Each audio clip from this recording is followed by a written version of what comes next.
Masina la tera, masina la tera, masina la tera, masina la tera,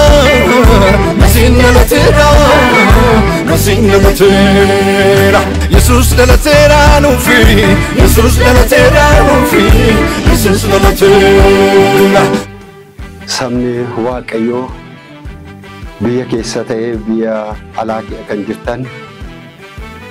ayyaana dhalachuu gooftaa keenya Yesuus Kiristoos kan ayyaaneffattan amantoonni waldaa keenyaas deeggartoonni wangeelaa tajaajila garaagaraa irratti waldaa keenya deeggarsaa jirtan guyyaa dhalachuu gooftaa keenya Yesuus Kiristoos isa bara 2017 jala bultiisaa kanaan baga waaqayyoo nagaaf fayyaatti eegee ittiin isin ga'ee jecha akkuma sagalee waaqayyoo Isaayaas boqonnaa 9 irratti lakkoofsa 1-2 gubbaatti akkasumas Maatewos boqonnaa 4 lakkoofsa 15 fi 16 gubbaatti akkuma jedhu dhalachuun gooftaa keenya Yesuus Kiristoosiitiin sabni Zaabiloon Niftaalemiif Galiilaa ulfina waaqayyoo argu ulfina waaqayyoo sabni kan waaqayyoo kan hin ta'in illee ulfina waaqayyoo argu akkasumas dabalee sabni dukkana keessa ture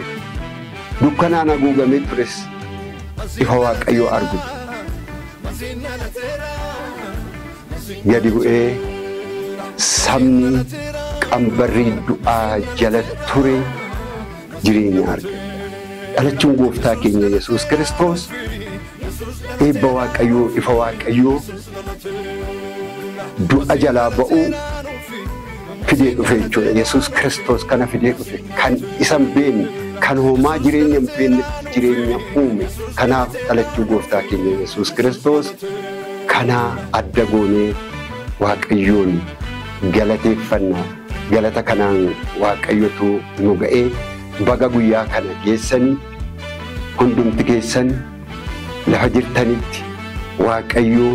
mana keessan maatii keessan jiruuf jireenya keessan haa eebbisu haa eeguu akkasumas sabni nu wajjin jiru wangeelaa hojjechaa turtan godina garaagaraa keessa jirtan biyya alaa jirtan biyya keessas jirtan nagaa waaqayyoo lafa jirtanitti isiniif haa baay'atu isiniin jetti waldaan fiichee salaalee makkaanee Yesuus nagaashee isinii ergiti warri hamma ammaatti nu wajjiniitiin hojii kana jalqabee keessumatti hojii wangeela labsuu irratti warri hirmaatanis yeroo amma seenaa waldaan kun bifa addaatiin labsii wangeelaa bakka hundaatti naannoo hundaa irratti godina kana hamma waliin geessuuf irratti hojjechaa jirtu wanta ta'eef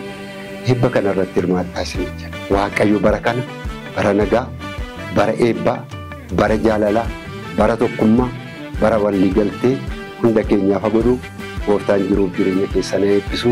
nagaa waaqayyootti taa'a nagaa waaqayyoo isiniif baay'ata.